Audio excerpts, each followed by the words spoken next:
Hello, my name is Melissa Fleming, and I am the Undersecretary General for Global Communications at the United Nations. I'm very pleased to welcome you to today's virtual event for World Autism Awareness Day on the theme of transformation toward a neuro-inclusive world for all. I would first like to express my appreciation to all the speakers and contributors who are joining us from all over the world. I would also like to thank the Institute of Neurodiversity, or ION, which has played a central role in organizing today's observance. ION is an organization established by neurodivergent people for neurodivergent people and their allies. Its mission is to help create a world where neurodivergent individuals feel accepted, included, and heard. We at the United Nations are delighted to be working alongside ION to bring the voices of autistic people to the fore here today. We have indeed seen a transformation in the narrative around autism, thanks to the many people who have advocated tirelessly to bring the lived experience of autistic people to the wider world. Many of them are here with us today, and many others have spoken here at the United Nations in recent years. Thanks to them, we have moved beyond raising awareness and toward promoting acceptance and embracing the concept of neurodiversity, the idea that people experience and interact with the world in many different ways, and that there is no right way of thinking, learning, and behaving. This neurodiversity perspective, which continues to gain support globally, frees us from outdated concepts and ideas. It allows us to recognize and truly appreciate the positive contributions that autistic people make to their families, communities, and beyond that, globally, including the achievement of the Sustainable Development Goals, our common blueprint for a better and more sustainable future for all. I look forward to a dynamic event and to hearing from our extraordinary lineup of speakers. I am very pleased now to hand over this observance to Charlotte VALEUR, founder of ION, who will guide us through the rest of today's program. Thank you. Thank you so much for the welcome and the opening remarks. I just want to say a few words about the event. We have over 50 autistic delegates in this event from all over the world. And we've had some remarkable times finding everybody and talking to everyone around what it is we would like to get out of this event. We like to transform the narrative as it is and make it into a narrative where we can all be seen and be heard in the world. And I can not describe it in such a good way as all our panelists are doing and the people in our videos. So I'm going to straight away move into the theme home, where we're talking about autistic perspectives of home, life, and education. And with that, we're going to play you a brief video.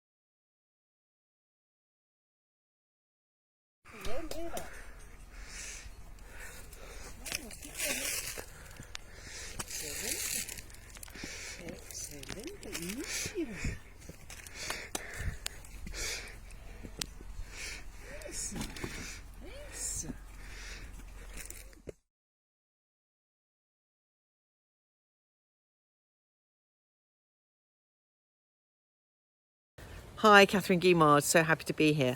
I have never really understood the world. It's always been an enigma for me. And the main obstacle being this sort of power play that I know nothing about and all these underlying things that you're supposed to do. So no matter how many diplomas I would get, the minute I walked into corporate, I would just shot first glance, I'm gone. So I have 4 neurodiverse children, and they also faced a lot of barriers at school because we didn't know anything about neurodiversity at the time. So for me, my primary solution is, know about it. The world has to know about it so that, when you are neurodiverse, you're like, oh my God, this is me. And immediately, this penny drops, and these years of personal development that I have done, as opposed to feeling lonely, depressed and horrendous, they all sort of come into play, and you can become a part of society. And that is so fulfilling that it's just amazing. So thank you for giving us the opportunity to speak.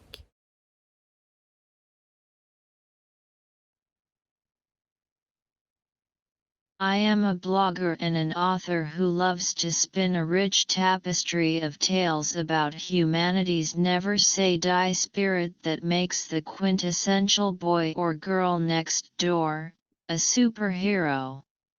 I have 2 published books to my credit and have contributed my perspectives to another one. I perceive the world with my own unique lens. Some people believe that my understanding of the world is what it is because of a disability. For me, it is a different way of being, the one that gives me the skill to observe and the imagination to weave tales that enthrall. All that it takes is the acknowledgement that diversity makes our world richer, and this is a message that I hope to convey with my writing. I am Adi Sovamyanarayan, a 17-year-old non-speaking autistic who uses text-to-speech to communicate.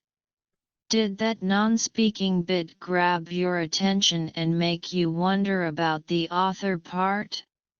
If it did, I am glad that I am leaving you with some food for thought.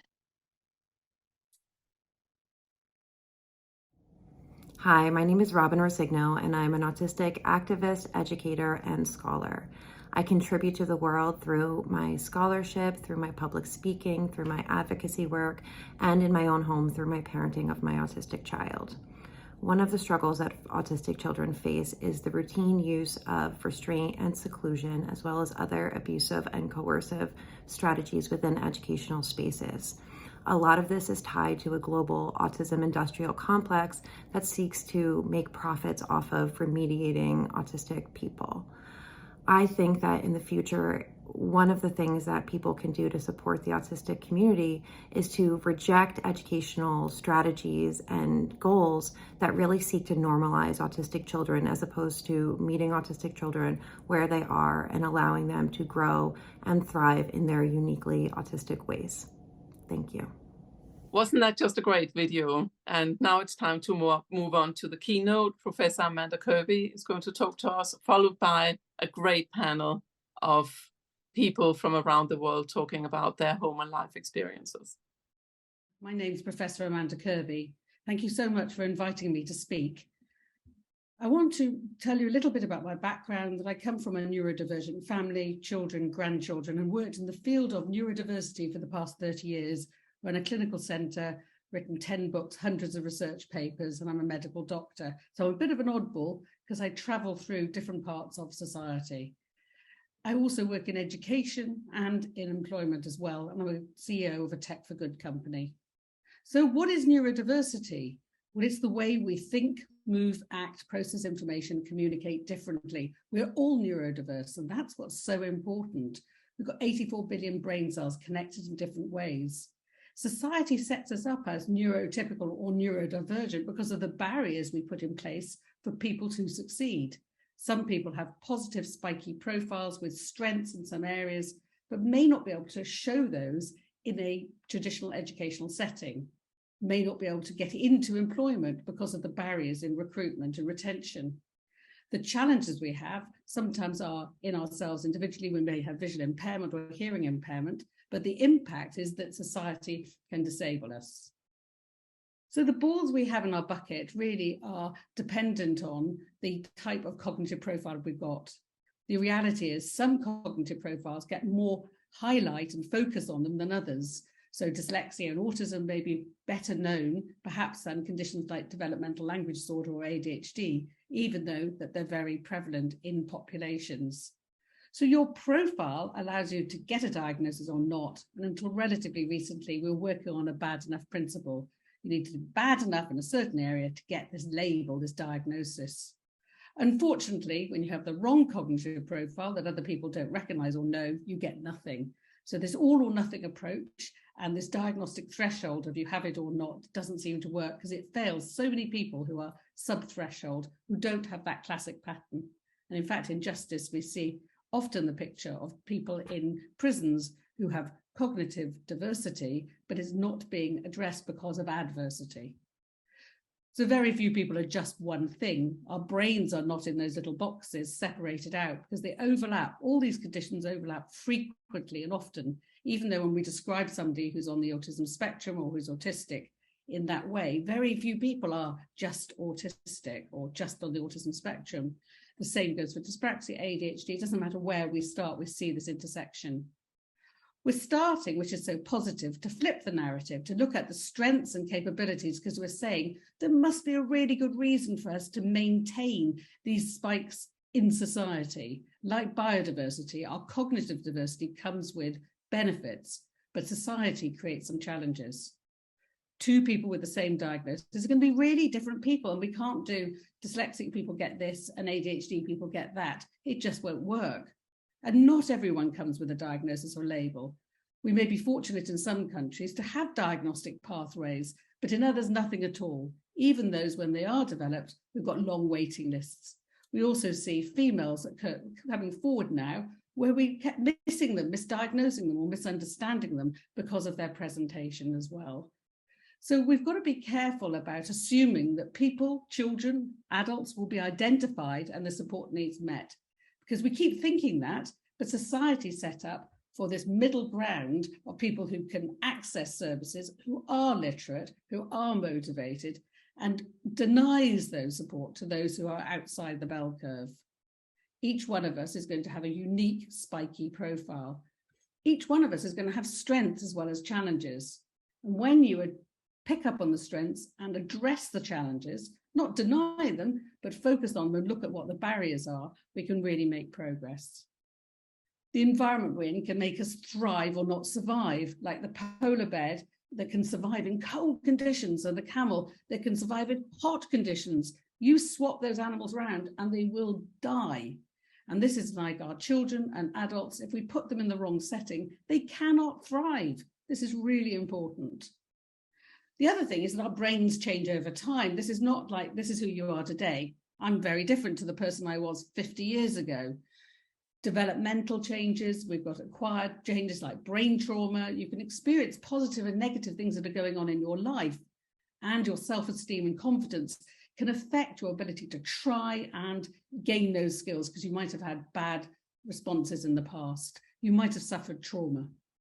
So there are models of practice that exist at the moment, have generally been a medical model. They still exist. You have to get the diagnosis to get the support. Even though we espouse a social model, we keep going back to you need the diagnosis to get the support.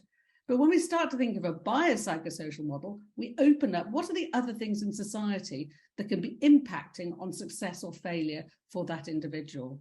And I love Bronfenbrenner's ecological approach because it says, let's look at our societies, let's tap into our communities, let's look at how our friends, our sport, school, teachers, our local community all together can have a major impact. And if we do that, we're going to have ramifications. So this is really important to think about our local ecology, asking one person about their experiences, what's worked or not, that can make a real difference to a family. I found when my children were growing up that quick tip from somebody else who'd been through it before. I thought, why didn't I know this? So important that we map and bring our communities together effectively. So the reasons for a whole person approach is neurodiverse conditions often overlap. We can have different challenges despite the same label, and we can also have different strengths, which is so important. The patterns of strengths and challenges change over time. And I love this framing. Potential minus interference equals performance. So in each of our settings, wherever we are globally, we need to be thinking about What is the local interference? What is the national interference? What can we do to break down those barriers effectively? Education's changing, and so is employment changing too. And these are just some of the potential new jobs that are going to exist that are going to need those really positive neurodivergent talents that we see in society at all levels. So what does inclusion really mean? The United Nations Convention for the Rights of the Child really show this very pertinently. And when you look at some of the articles and you unpack them, you recognize that inclusion and neurodiversity and equity go hand in hand. Non-discrimination, freedom of expression, the best interests of the child, the respect for the views of the child, hearing their voice, the right to education, the right to leisure, play and culture. I think this is really important when we're designing our education systems. We need to think about activity and participation for all, not doing some sports that only some children can get to and no sports for others, for instance. And the child with disabilities there written into Article 23. So this is at the heart of everything we need to do. We need to learn these articles off by heart and repeat them again and again. So let's look at the individual. Let's think about the tasks that we can do, our adaptations, and really think about the environment we're putting our children and adults in. If we don't consider the whole child, we can waste time not targeting to the area that requires support. Often people want practical support, but they're waiting for it, thinking the golden ticket will bring the support. They can waste the precious resources we have. They can increase stress for individual parents. When working together, we can support each other more effectively. There's nothing more passionate than a parent who's committed to help their child. So let's think about universal design, but be person-centered. This is really important. Take an inclusive, equitable approach. Ensure that early supports are needs-led. Consider the ecology in that biopsychosocial model. Have inclusive practices. Need to consider potential for participation every stage in the process of everything we do. Are we including everybody in that? And understand those universal design principles. Check for a common language. Often we use developmental disorders, specific learning difficulties, neurodiversity. Think about the language between agencies so we know what we're all talking about, and consider the educational ecology. Try to encourage interdisciplinary professional training as well, and think of those 5 R's of neuroinclusion: relevance, risks, rewards, roadblocks, and repetition, because this can't be a one-off event. We need to repeat it again and again to get the message across. Thank you very much indeed. Well, that was incredible from Professor Amanda Kirby. Thank you so much. What a lovely introduction to the conversation that we're going to have today. Hi, I'm Theo Smith. I'm a neurodiversity advocate, evangelist, and I'm proud to be ND. And my family is pretty ND as well. So we'd like to welcome you to the home panel, and our discussions feed into the UN SDGs. So that's 3, good health and well-being; 4, quality education; 10, reduced inequalities; and 11, sustainable cities and communities. And by the way, this is an all-autistic event, and you're going to love what we have in store for you now. So let's get into the questions. We want to hear from the panelists, of course. What we're going to ask, first of all, to Joe, Marie, and Ludmilla, we're going to ask some fantastic questions. First of all, tell us about what you contribute to home, society, and education. Marie, would you like to start us off, please? Yeah, sure. So I'm an autistic Tagalog woman and an experienced speech and language therapist, as well as a researcher from Katagalugan, Philippines. So I use my Tagalog, feminist, and autistic standpoints to explore emancipatory approaches to research, speech and language therapy, and philosophy of science. So this means drawing on my Tagalog knowledge to defend myself and my communities from racist and colonialist systems of education and governance, drawing on Black feminist thought like Kimberly Crensshaw's intersectionality theory to understand my struggles in society. And also I'm inspired by Nick Walker's neurodiversity paradigm. And this reflects on my role as the founding member of the neurodiversity discussion group within the cognitive scientists, where we aim to promote anti-ableist, anti-racist, anti-sexist, and neurodivergent-led science. That's amazing. Thank you so much for being here today. Jörn, tell us about what you contribute to home, society, and education. Most of the time, I simply consider myself to be a knowledge archaeologist. I ask questions and try to facilitate shared understanding between people. Wonderful. Thank you very much. Joe, would you like to let us know about what you contribute to home, society, and education? What I contribute is I'm a nurse, and I don't know a lot of nurses who are neurodiverse, and since then I founded a network for any nurses to join and collaborate and try to move the barriers, because these conceptions that if you're neurodiverse, you're autistic, you're not able to have a healthcare profession because you don't lack of compassion or lack of all these other things that means that they're in the society.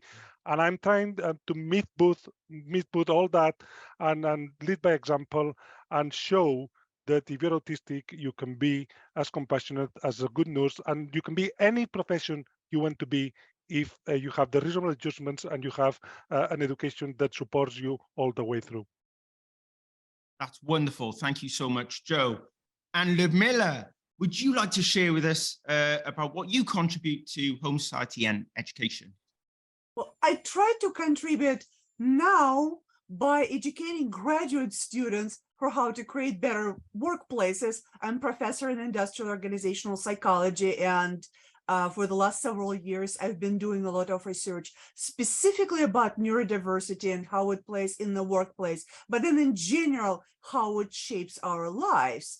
And I definitely have experienced life from a very intersectional perspective because I'm a first-generation college student and I come from very poor background. So it's pretty much no university professors come from that kind of background. And then I experienced all kinds of other interesting situations, you know, with sexism and anti-immigrant prejudice and all kinds of other things that definitely shaped my worldview and made me be more on fire about intersectional inclusion. So that's really what I'm also trying to do, talk about inclusion, more specifically in the workplace, but from neurodiversity and intersectional perspective. That's wonderful. Appreciate you, Ludmila. Thank you very much. Now, let's get on to the questions that have been chosen by the panelists. So, Marie, I'd now like to ask you, do you feel your family understand you as an adult? No, not really, because they didn't understand me as a child, so they don't understand me as an adult now. We didn't realize that I'm autistic. They didn't realize, I didn't realize I'm autistic because of how society shaped ableist ways that we have now. We all experience this. So they couldn't believe. Well, we still haven't. I still haven't had that conversation with my family about my being autistic, although I don't have a formal diagnosis yet because it's expensive here in the Philippines. But I know because I'm researching it, and I had some screening when I was studying in the UK. So, and my engagement with the neurodivergent and autistic communities made me realize that I'm autistic back in 2016, and I'm a science geek. So and these things ties together. So because there's always a disbelief when people when I tell people that I'm autistic because I do well in academically. And they couldn't believe that I would be autistic because of the stigma around autism. And yeah, so no, I don't feel understood yet. So that's why I'm doing this.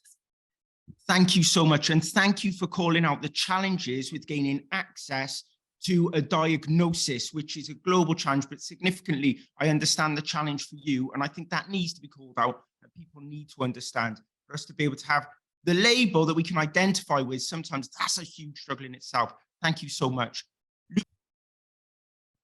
Jörn, which thing worries you the most when it comes to social gatherings?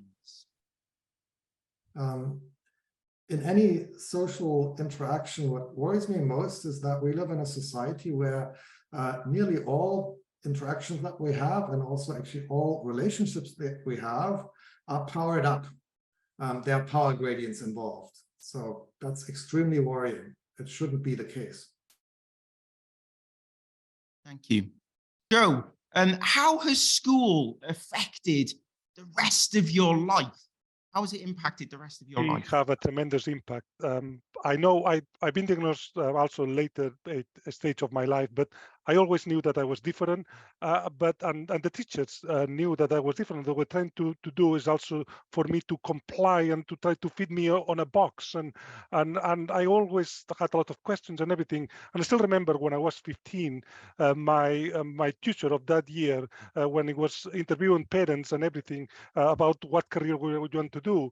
And I still remember that very vivid. I was sat there on that office with my mom and dad, and basically the teachers say, "Don't worry about your son. Don't need to go to university. Don't need to bother about anything education, because we will never achieve anything." And I was there, and what broke my heart is that my mom and dad didn't challenge him, and they just in silence and went home. And my dad then took me to a psychologist and to see what if there's anything was wrong with me, and that also still carried this this heavy heart, that why my dad didn't have a conversation with me, and why never challenge this teacher. And I spent the rest of my career to try to prove this teacher wrong. And I have achieved everything in nursing. I have achieved every work that I went. I was an overachiever. I was the fastest man delivering pizzas. I was the fastest. It was like a competition. In my head, I wanted to prove that teacher that he was wrong, and I can achieve anything. And that also created me a lot of mental problems, because I was exhausted and trying to prove the world that you're not a write-off.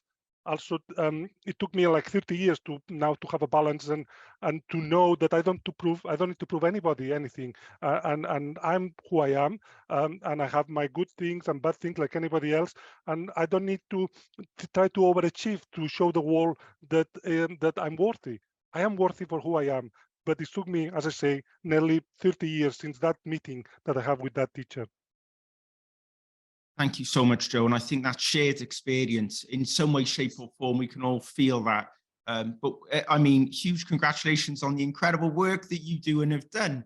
Miller, how did you feel at home as a child growing up? I wasn't diagnosed until I was well into my adulthood. So nobody had any idea. My parents had no idea, and they were doing their best. But in my particular situation, the environment was completely wrong for any kind of autistic child, because I was very poor. We lived in a tiny one-bedroom apartment with 4 people, apartment building, and I have very significant sensory sensitivities. So I would smell everything from the entire building, who is cooking cabbage soup and fish and all that. And like at night there would be TVs yapping from every apartment. And I remember being 4 and just feeling like I don't want to leave because it's too painful. And obviously I couldn't understand what was going on, but I think that's something that people don't understand and appreciate when they develop housing, how that housing impacts someone who is an autistic child, diagnosed, undiagnosed. But I think people really don't understand because they don't see it. And my parents would just tell me, stop being a princess, but it's really not a princess. We're not making it up. We're not making it up when we're 4, and we're not making it up when we're 40. The environment is significant impact. And I think people who just think about equality in health and equality in housing need to understand that those things have major influence on people. Exactly. Massive sensory overload is what you're experiencing there, and nobody's aware of why, and that can be really challenging. So thank you so much. So Marie, which things, if we're thinking about social gatherings now, and we're kind of doubling down for our audience to understand the real impact of environments, right? Which things worry you most when you're going into a social gathering with other people? really, it's different forms of prejudice that affect me, like sexism, misogyny, colorism within my local communities, racism in international communities, ableism. So racism and ableism also mutually reinforce each other, like in ways like rigid norms that we have to follow in social gatherings that mess up with my sensory well-being. The dress codes, appearing professional, engaging in small talks that I find uninteresting, and topics that are uninteresting in the first place, but I have to go anyway because I need to, just for the task or for professional purposes. So yeah, prejudice. Thank you. Thank you. What kind of social situations do you like the best? Well, the most fundamental one is what I refer to as depowered dialogue. So explicitly making sure that there is no power gradient, that there's a feedback loop between two people. You can scale that up, and what you get then is open space. So the law of open space, that's like the natural autistic habitat, if you ask me. Wow, incredible. Thank you. I'm going to have to do some more research on that one for sure. Cheers. Thank you, Jon. Joe, on that thought around, I guess, neurodivergent teachers, thinking about neurodiversity and it being a category, should neurodiversity have its own category that maybe sits outside or alongside disability? Yeah, I think it's very important. I think it needs to be a priority in the next few years for any health system to know what kind of neurodiverse people they have in their health system. But I work for the biggest health system in the world, the National Health Service here in England, and we don't know. I did ask that question to them and say, how many neurodiverse nurses or doctors are in the workforce? We have a workforce of 1.6 million here, and they don't know. They know the color of the skin. They know my sexuality. They know if I'm binary or all these things, my religion. But when it comes to neurodiversity, they don't ask the question. I have 15 options for my color of the skin, but there's no options. The only option for disability, they say, do you consider yourself disabled? But most of us will put no, because disabled by itself is a very negative word.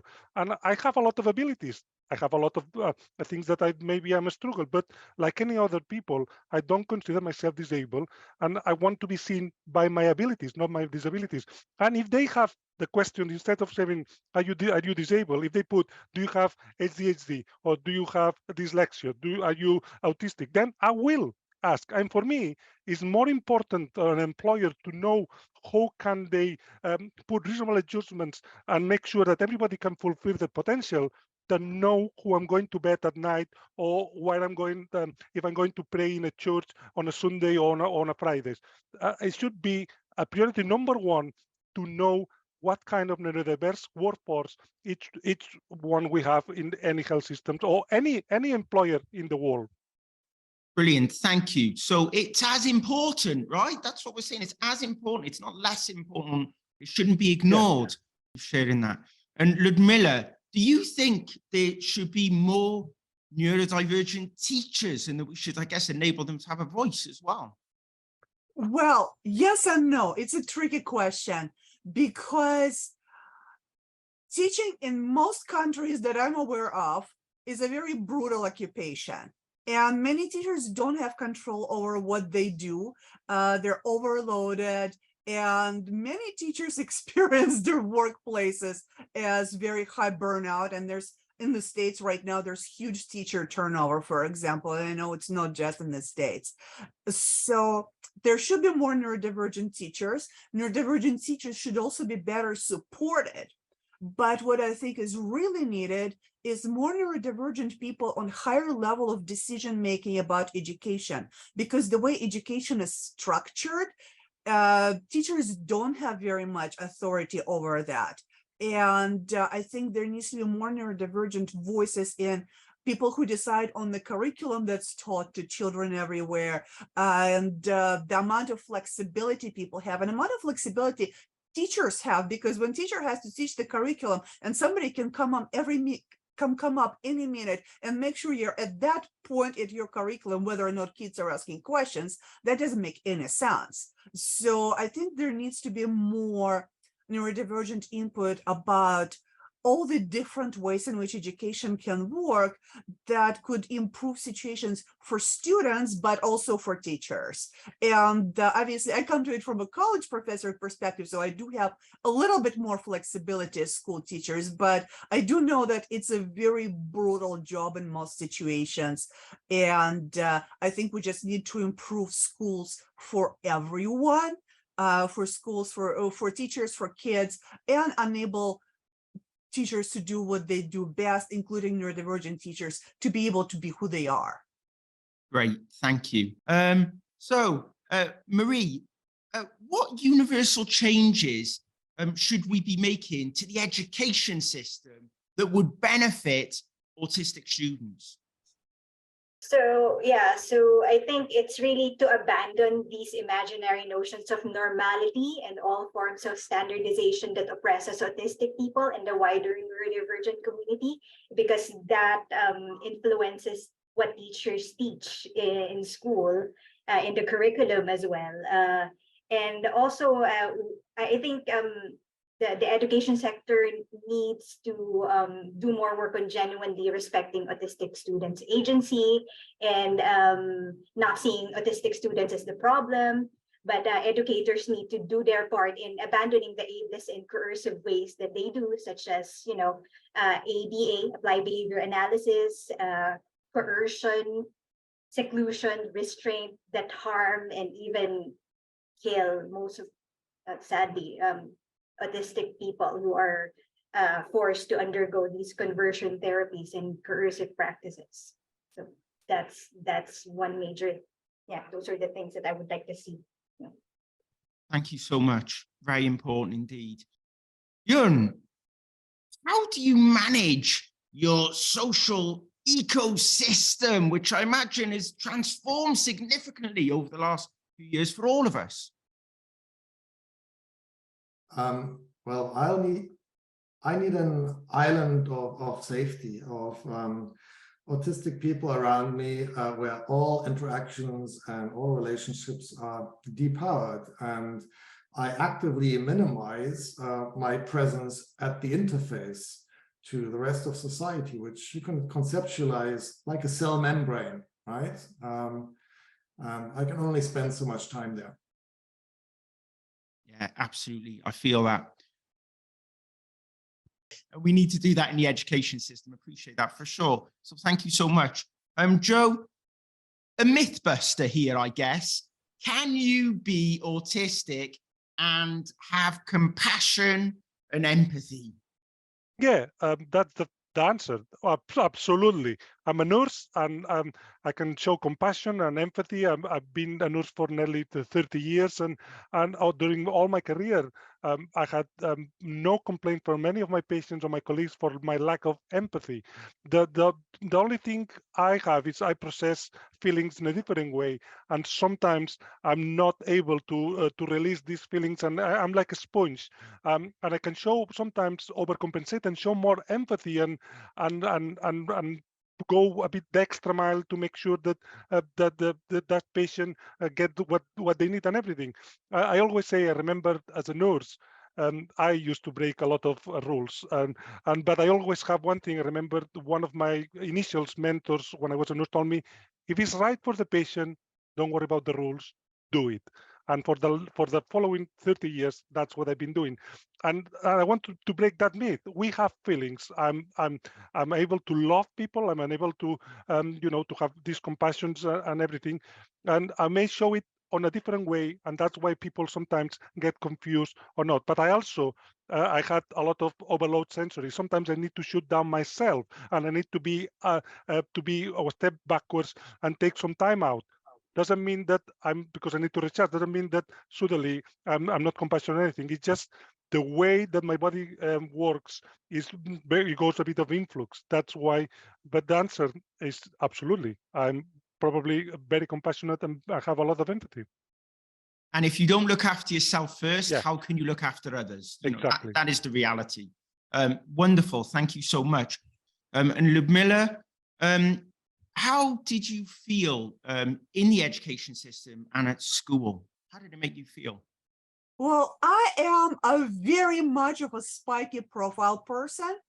And so it made me feel like unrequited love because I actually love learning.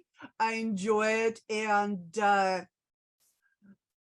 I did really well in most academic subjects. I failed PE and I failed like home education because I'm super dyspraxic and I can't do anything right. I just drop everything and I can't, and my handwriting is horrible, so I got punished for that.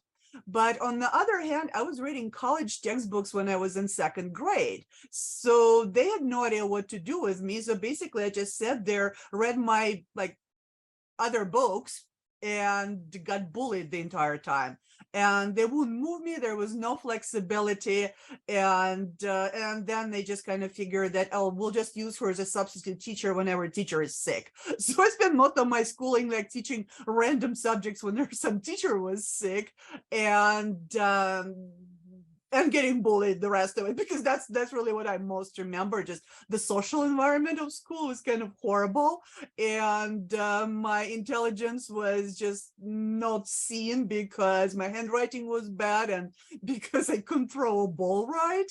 And so what I would like to see much more individualized because like we have such different patterns of who we are that we really need to do something where people could use their strength and not get bullied at the same time.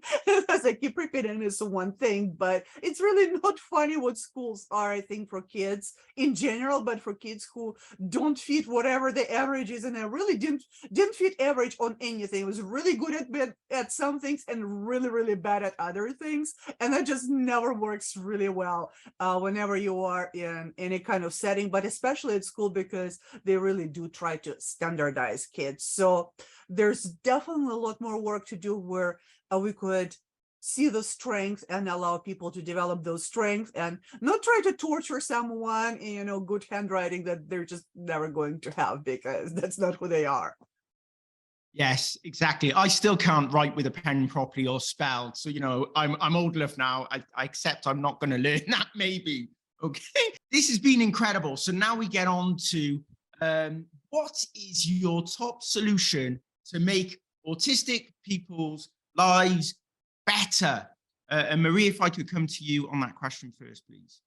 All right. So I think it's really for everyone to do their part and abandon this human thinking vice that anything different ways of being is a disease or is something wrong with it. Like for me, being left-handed, and they used to think that I should not be left-handed or should force me to be right-handed instead. But also it's really like being autistic, like not wanting to socialize like most neurotypicals do, is seen as being selfish or not wanting to interact at all or being antisocial. So it's more of really understanding and doing their part to work with my ways of being, so that we can have mutually beneficial interactions and not just put the burden on us autistic people and neurodivergent people on advocating or expressing that my ways are legitimate too, that I have a human right to. It's not just you. Stop forcing your ways on me. Like we can work together.